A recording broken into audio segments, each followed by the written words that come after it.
In a world where trust is shattered and love is tested, one channel dares to uncover the untold stories of heartbreak and betrayal. Welcome to Heartbreak Chronicles, where real-life tales of infidelity are unraveled, secrets exposed, and lives forever changed. Join us as we navigate the complex world of relationships, offering support, understanding, and a place for those who have faced the pain of betrayal. Subscribe to Heartbreak Chronicles now, because every story deserves to be told, and every heartbreak deserves to be heard. Story 1. My wife cheating on our 10-year anniversary. TLDR, yesterday was our 10-year anniversary. Brought flowers to my wife's office. Found some guy nuzzling her neck and her giggling. Yup, TLDR says it all. My wife and I were married 10 years ago yesterday. She has been working on a big project for the last few months. The last 4 weeks or so she has been putting in extra time, staying late, going in early, to finish up by deadline. This is a career maker for her. I work construction. With the rain we have had, we have crazy hours trying to make up time that we missed. So I work 12 HRS on those days. It's nice, sometimes a little longer. If it's raining when I get up, I don't go in. Some days we get sent home when it starts, too dangerous. I usually hit the gym for an hour or two. Thursday we started at 6 a.m, mid-morning it started to rain hard. We go home. I go to the gym as usual. I cut the workout short and head downtown to see wife Megan, to give her flowers and make plans for dinner that night if possible. We really haven't seen much of each other this week. I went to bed at about 9 p.m, she wasn't home, and called me earlier saying she was working late. Not unusual for the past month. I stopped and got some flowers and went into her building about 12:30. Nishol was at the receptionist desk. I told her I got here later than I wanted. Could she put the flowers on Megan's desk? She said, I don't think they went to lunch yet, why not drop them off yourself? She buzzed the door to get back to the office. The place was deserted. I went to her office, the door was closed. I always walk in unless the receptionist tells me she is in a meeting. I walk in and some guy is standing behind her nuzzling her neck. She is reaching back over his head. She is giggling only as she can, saying we gotta get this done. I am gut punched. I slammed the flowers down and said happy anniversary and walked out. I didn't hear what she said. Instead, Nishol said goodbye and left. Made it to elevators and out the building, then my phone started ringing.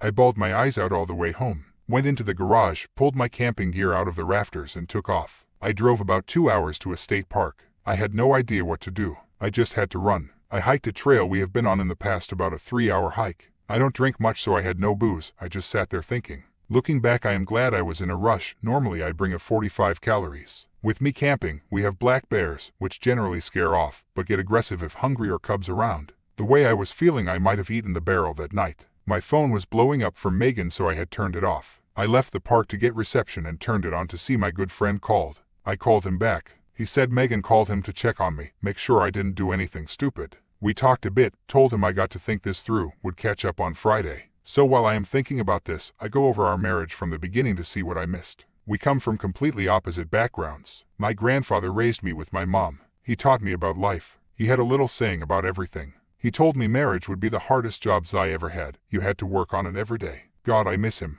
We did not have much, and heard mom and grandpa having many discussions about bills. They worked hard, and my brother and I did not miss out on anything we knew of. Megan was born into money. Not overly rich but very comfortable. Went to a great college, always had great clothes, a new car, etc., and she is beautiful, 11 out of 10 beautiful. I would joke with her if she coughed about the silver spoon getting stuck in her throat. We met, hit it off, and started dating. I was dumbfounded how such a woman would ever be with me. We dated quite a while before she told me about her parents and lifestyle. Our friends called us the model couple because they thought we were so good looking we had to be models. Families were not as kind, afraid of the differences economically would come into play. Her dad and I started to get along, but her mom took some convincing. She graduates and gets her first job. We plan on getting married. We work out between us that we would expose each other to the lives that we live. I took her whitewater rafting. She took me to the symphony. We went ziplining. We went to an art opening, etc. We agreed we had to experience each other's interests. She was really enthused about the more physical things we did. I kinda like the symphony and such. I own 2 tuxedos now.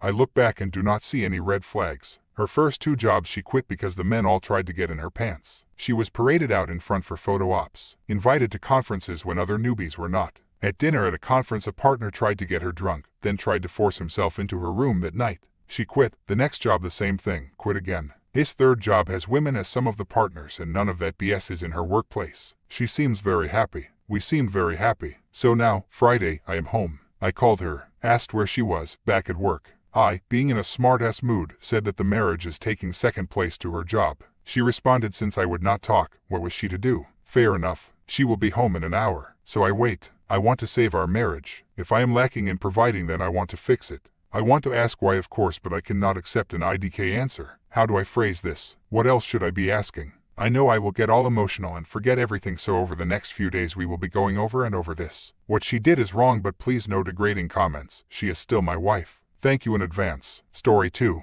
Girlfriend slept with the bartender at a work party back in November. She finally broke down and told me everything today, claiming she was taken advantage of. I feel sick and I'm not sure what to do. Would you consider this cheating? This has turned into a wall of text, so I thank anyone who reads. It's probably too much detail, but it's been therapeutic to write it all out. Background. I, 24 male, have been going out with my girlfriend, 22 female, for just over 3 years. We do not live together. We were both living at our parents' houses while attending university, but I recently graduated and now have my own place with a roommate. She still lives with her mom, but we have had a few discussions about moving in together. I work full-time at an office job and she is in class with a part-time restaurant job on the side. She started this job at the beginning of November and was hired by one of her friends. She told me it was annoying that several of the male staff members constantly flirted with her and made inappropriate jokes despite her being in a relationship. This includes the restaurant's bartender. In late November, the staff had their annual Christmas party at the restaurant. It was on a Monday night since the restaurant is closed Tuesday mornings. Later that week, my girlfriend was also supposed to be house sitting, dog sitting for a friend. She had to go feed the dog every day and was allowed to stay overnight if she wanted. We were talking about how we both thought it was hot to have sex in someone else's house, and planned to have a few wild nights when we got the chance. My side of the story. I stayed home the night of the party. I was told it was staff only and I had work in the morning, so I had no problem staying in. I dropped my girlfriend off and I was texting her throughout the night. At around 11 I told her I was going to sleep and said goodnight. I was still up another hour or so, but based on her text she was quite drunk and it was frustrating having a regular conversation, so I didn't want to text anymore. I sent her a message the next morning and didn't hear back until around 2 p.m. when she informed me she was extremely hungover and slept half the day. Even though her mom's house was just around the corner from the restaurant, she said she instead decided to go to the dog-sitting house since it was on the way to the bar that some people headed to after the party. Apparently the homeowners left earlier Monday night. We hung out later that night and she showed me photos of the party. I saw most people bring their significant others, and I was kind of insulted. I confronted her about it and she said she didn't think we were supposed to be invited and that I shouldn't have cared since I had work the next day anyways. We had a minor disagreement but nothing serious. The next couple days were normal, we were happy, and Thursday night I suggested we go over to the dog-sitting house together. She started acting weird and said she didn't want to do that anymore, but we could hang out at my place. We did, watch some TV, and I tried to initiate sex. She refused and said I was being too pushy and went home. I didn't think I did anything wrong and I was frustrated. The next 2 weeks or so were more of the same. No sex, which led to frustration and silly arguments over little things. She started exams in late December and stress was through the roof. Finally, after she finished exams we went out to a party, went home together and had sex. It had been probably 3 weeks, and previously we were having sex about 5 times a week. Over the Christmas break we resumed having lots of sex, but things still didn't feel right. There were lots of arguments. We both returned to work, school, and it seemed like every day there was some new disagreement. And now today, we were fighting about something stupid and trying to resolve it. I made an offhand comment about how these little fights shouldn't bother me so much. It's not like she cheated on me. And then she broke down. She started sobbing and saying that she made a huge mistake at the Christmas party. She said she couldn't bear to tell me and wanted to kill herself. Her side of the story. After the crying stopped, I made her tell me what happened. I was pretty pissed off and yelling because she basically told me she cheated on me a month and a half ago and tried to hide it. This is her side. A lot of it is pieced together from her messages and what her coworkers told her, since she has no little memory of the night. The party was open bar, and she and her friend were hanging out at a bar most of the night. The bartender was another employee who had volunteered to take the night off from drinking to serve everyone else. Partway through the night, he started giving her drinks that she wasn't even asking for. She was having a good time and accepted them. Eventually she got blackout drunk, still pretty early in the night too. She doesn't remember me texting her goodnight, which was only around 11 p.m. At midnight, she texted the dog-sitting people asking if she could go over that night. There was no answer, of course, since they were on an international flight somewhere. Everyone kept drinking until about 12:30 a.m. Around 1 a.m., the bartender drove a group of people from the party to a bar. He returned to the party to drive the last carload of people to the bar. Everyone else had made their way home by this point. He dropped everyone at the bar except my girlfriend. He told the others he would drive her home, but together they then went back to the dog-sitting house. I don't know the exact details of what happened next, but around 3 a.m., she sent a photo to their work group chat. It includes her, the bartender, and the dog in a bed. You could only see from their shoulders up, but they were obviously shirtless. She included a message that said, "I hope everyone is having a good time." I know we are. She insists she has zero recollection of this happening. She woke up Tuesday lunchtime and was surprised she wasn't in her own bed. The bartender wasn't there when she got up and there was no sign of him. She said she assumed she must have decided to go out to the bar after, which is why she asked to stay at the dog-sitting house instead of her own. Apparently she didn't find out what happened until Thursday when she was talking to her friend. She was shown the picture she sent, which was since buried in the group chat. She still insists she has no memory of anything, and freaked out and didn't know what to do. That's why she refused to go to that house with me and why things suddenly got so weird between us. She says she wanted to deny to herself that it happened and didn't want to tell me. After finding out the truth today, there has been lots of yelling and crying, and I'm currently home by myself. My thoughts: first of all, I do believe she was taken advantage of. She was blackout drunk and the bartender was sober. Her coworkers all confirmed that the bartender told everyone he was dropping her at home, and also that he was feeding her free drinks all night. I also believe she didn't remember it happening at first, because there was a definite mood change on Thursday, which lines up with when she said she found out. However, I can't help but feel like she was willing even if she was drunk. I'm hurt and it feels like I was cheated on. It's not like the bartender took her home against her will and assaulted her. She figured out the logistics of finding a place to go with him and looked extremely happy in the photo. Why it still feels like cheating? I was told I wasn't invited to the party when everyone else brought their SOs. She had access to the dog-sitting house a day earlier than I thought. She had brought the key to the dog-sitting house to her work party, even though it was right next to her mom's house. The bartender is a guy who had openly flirted with her for weeks. She didn't tell me what happened for over a month, and had planned on hiding it forever. In anger, I told her that if this wasn't cheating, then she must have been sexually assaulted, and that if we don't press charges, then at the very least we need to ensure the bartender loses his job. She cried again and refused to do either. Since she can't remember the night, she isn't willing to report him for anything and can't confirm she didn't want it. What do you guys think? I'm an emotional mess right now and struggling to be logical. Do I need to put emotion behind me and support her as a victim? Or is she a cheater? Things were great before this and I had hoped to spend my life with this girl. Update 1. I spoke to her again today and said that there were too many coincidences that make this seem like she planned it out. I told her I needed a bit of time to figure this out, but I didn't think I would be able to move past it. I know drawing this out is probably not the best way to handle anything, but all logic goes out the window when you're the one involved in a mess like this. However, there are still a few updates worth mentioning. We looked at the photo again, and it really looks like the bartender took the photo. There were only 2 coherent messages she sent after I said goodnight, one to the homeowners and one along with the photo in the group chat. She had a few other messages to a non-work friend during this time that are complete nonsense. She showed me an earlier message where her friend said the party was staff only. She insisted she had never messaged the bartender except within the work group chat. She showed me unaccepted Facebook and Snapchat invites from him, and said she didn't even have his number. She was willing to let me use a recovery tool to prove they had never messaged, but I didn't go through with it. She had the key on her keychain since she picked it up from the homeowners. She is so adamant about this that she was checking photos she took of her odometer hitting 100K to see if her keys were visible, but no proof. She said she would be willing to report the bartender to work for sexual harassment, but was still uneasy about pressing charges. She still went through with it and hid it from me, so even if her story is completely true somehow, I'm not sure if I can move past it. Important update number 2. I have decided to side with my girlfriend and support her as we figure this out. I'm not going to pretend everything is fine, and I'm not promising that we'll make it through this. Honestly, I have a feeling we probably won't. But we've been together for 3 years and I believe her about what happened. I think she is a victim even if she didn't handle everything correctly that night. I'm going to support her and try to figure out the full story. I've read every comment in here. I was responding to many with information in these updates, but there are far too many to reply to. Most of the top comments were posted early and are quick to tell me to break up.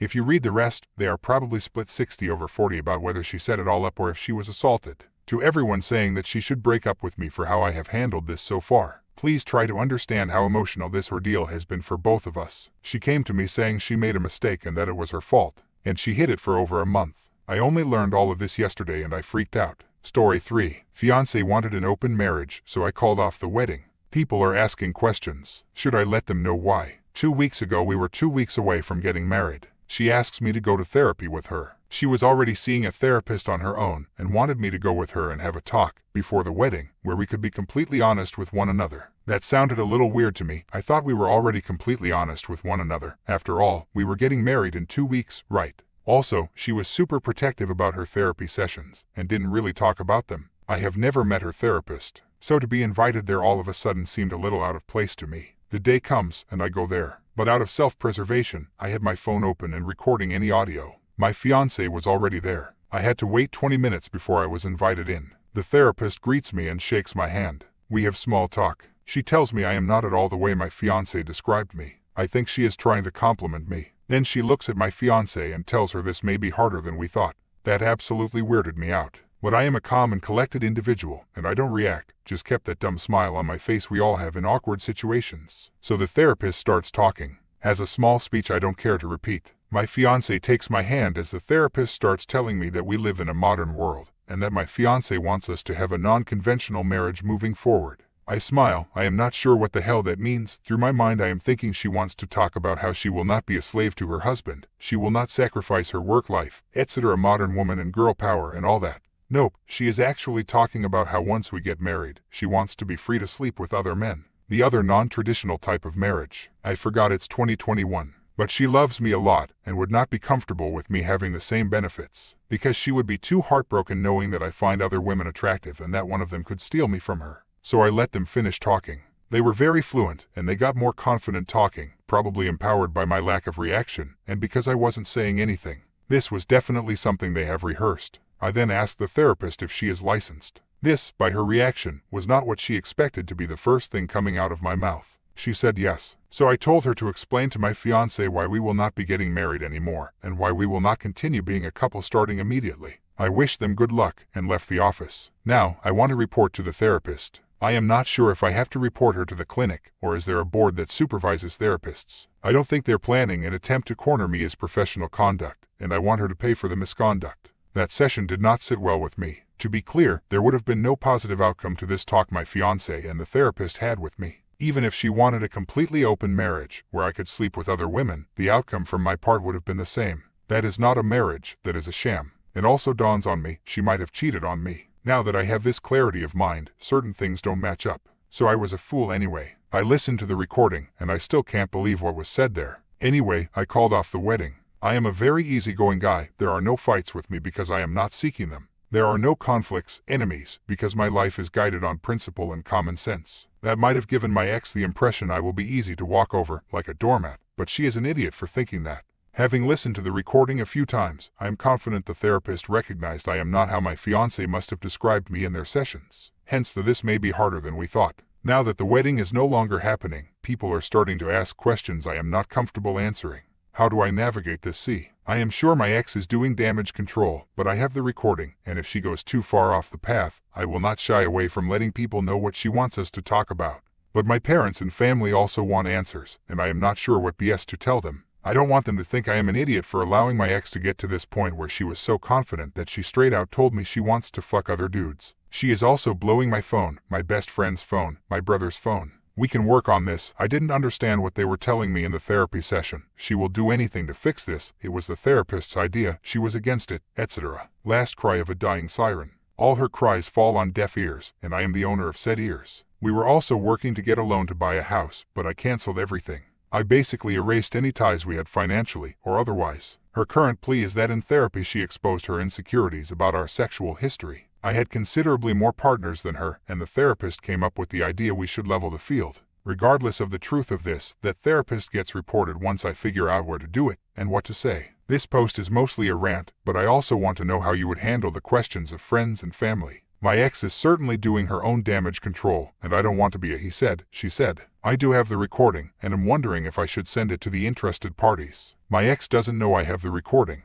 Minor update. I am at work, and I just received confirmation the journal has been returned to my ex. I sent it early in the morning with the courier that our office uses, and she had to sign a confirmation order that she received it. I came to the conclusion that reading it will not help, as she never took ownership of this whole situation. Thank you. Jokes aside, it has been an interesting 2 weeks since my initial post. Monday last week I talked with a lawyer at work about the situation with the therapist. He looked at me like I was bullshitting him, and asked me if this was a prank. So I asked him if he wanted to hear the recording. Damn right, was his answer. I talked again with him the next day, at the end of it. He noted a few things I didn't pay attention to. On the recording, the therapist was always saying we think, we want, we talked about, we decided. Not once did she say your ex here asked me to talk with you or your ex wants you to know, or anything like that. It was always we this, we that. He also asked me what my endgame is. Do I want to sue? He didn't think I personally had a case, to which I agreed. I never intended to sue anyway, but notify the appropriate institutions and let them deal with the therapist. A decision was made to write 2 letters. one addressed to the clinic the therapist works at, and one for AITA. By Wednesday there were a few more people at work aware of the situation, including one of the 2 case researchers. She dug up information about the therapist, online reviews, as well as the contacts for 2 of her previous patients. The therapist didn't have the best reviews, there were people upset with her, and we managed to track the 2 we talked with through social media. They were more than happy to help once we explained the situation, and their stories were not any better than mine. The letters grew a consistent size as we included the signed stories from the other 2 individuals, as well as my own description of how my ex changed once she started the therapy session, and a detailed description of how my meeting with the therapist went. Friday last week I met with the parents. Her parents came to my parents' house, and we had a talk. My ex was there too, and more info was disclosed. That made its way to the report on the therapist as well. This week, we sent the reports out. There was a reaction from the clinic. They called our office on Thursday morning, most probably to check if it is a prank or a real issue. We talked with their lawyer over the phone, and, when we confirmed it was legitimate, someone else was heard in the background, on their end, with a "well, crap." They said they are taking this very seriously. A conclusion from one of the guys at work was that they probably received other complaints before, but this is the first time someone did it so well documented. Their letter also mentioned we are reporting this to AITA. That might have turned the heat on as well, hence their quick reaction. I don't know what the result of this will be, and I consider my issue with it closed. However, having talked with the other 2 individuals that were treated by this therapist, I sincerely hope she is at least investigated, because she sounds insane and with an agenda. One of the individuals was a woman, for the record. Then, my ex and her parents. Friday last week my parents called me and asked me to give them a visit after work. When I did, surprise, my ex and her parents were there too. My first reaction, seeing their cars in my parents' driveway, was to flee. This meeting was supposed to be on my terms, but she attempted to take the reins to it. That was not going to happen, let me tell you. My ex was waiting for me outside. She looked very good. If there was ever a girl you'd like your parents to meet, she was the image of it. She told me they are here to talk with me and see if we can fix this. They as in her parents. She either never told them what happened, or she gave them a version of a story they were not buying. She had a journal with her. She told me she started writing in it before she began therapy, and continued writing in it until that Friday morning. That I should read it and it will clear out all this mess. I told her this is not a book club. I wanted to go inside and get the circus going, but she asked me if I could give her 10 minutes. She wants to talk with me for 10 minutes before I talk with her parents. And she kept handing me her journal and started crying. And then my sister showed up, and then my ex's sister showed up. They were already there and came out to check on us. So I took her journal, went inside, said hello, and led my ex in the back of the garden to an as isolated portion of my parents' garden as possible. She quit her job. The stress was too much, and she had a breakdown. It escalated, never got better. She is no longer seeing the therapist. She started seeing the therapist for work-related matters, but somehow it turned into matters about our relationship, and it stayed focused on the relationship because it was the only thing the therapist seemed interested in. She never told her parents why she is my ex. She is seeing another therapist now. I just listened. She turned the discussion from her to us, told me I would be in control. I will be managing the finances. I will receive access to all her devices. I will be able to track everywhere she goes. Any property we will own will be in my name. She will do anything I want to trust her again. Basically things she said in her messages over the last weeks. She enumerated more things than the ones I mentioned. I don't know how she thinks that would be a healthy life for either of us. I asked her if she cheated. She told me she had the opportunity to cheat, but she had never. I believe her, but it also angered me. What does she mean she had the opportunity?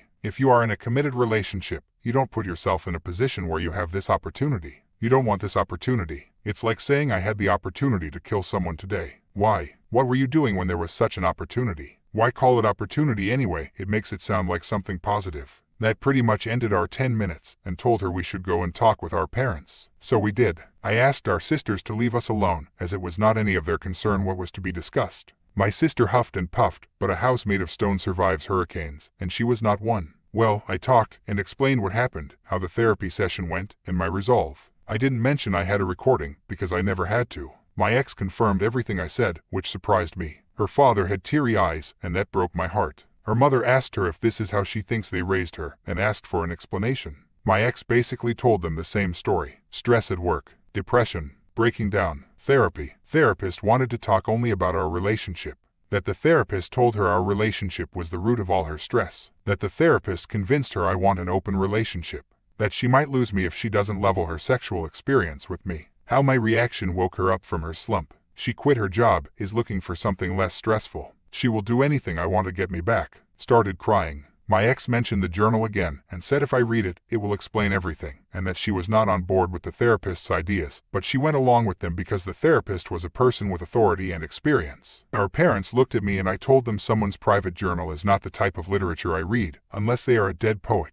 Big effing mistake. My intention was to relate that someone's private journals usually become literature if they are a famous writer or leader, and usually they are published post-mortem. Also, I was hoping they would get the hint that I don't really want to read her journal, because it would be of no consequence. What was done was done. Everyone looked at me as if I wished death on my ex. You could smell the hostility in the air. So I said fine, and promised I will read her journal. You win some, you lose some, and then you use the wrong words and you lose a few more. My ex is seeing a new therapist. She showed her parents emails confirming her appointments. He's an older dude with a white beard like Freud. I searched for him online. He is married, he attends conferences, he wrote a few books, seems like a solid character. Can you kids work this out? This was the second thing that angered me that day. As if this is child play and we should just listen to the adults. We are not old enough to be in control of our own feelings, and we should definitely not be the ones to decide what we consider a betrayal you can't recover from. We are just kids and we should just work it out. So I won back some ground on the Dead Poets Society remark earlier, and this is how the day ended.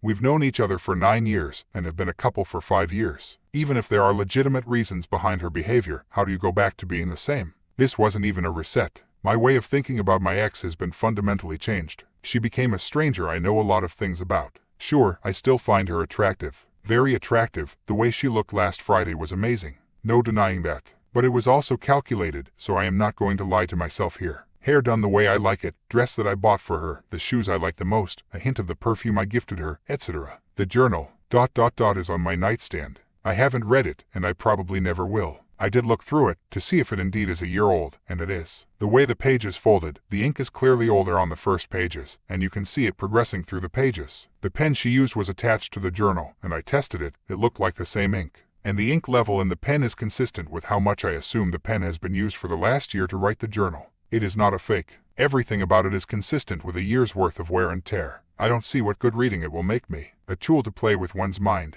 Well, not really. I don't think a year ago when she started writing it she intended to use it as manipulation. If what she told me is right, her new therapist suggested the idea to share the journal with myself. As for how I am handling people that are too curious about why the wedding is off, we had a huge difference of opinion that we could not find a solution to. More or less. But if her sister finds out why, and this is more than likely, because her sister is very close to their mother, everyone will find out the real reason why. Our parents want us to meet again next week. They told me to read the journal, and maybe that helps. Maybe we can work on it. Start again, fresh, since we have so much history. She will get treatment, she will get better, she still is the same woman I fell in love with, but she is not well right now. They can tell I still love her, or else I would not be so theatrical, their words, not mine. I don't think I will meet them next Friday. But, damn, she did look amazing. I would like to thank the community for the support and help. It was enough to help me put together a plan of action regarding the therapist. Thank you to those who provided resources and information about what to do. What should I do with her journal? Return it, keep it and read it 90 years from now.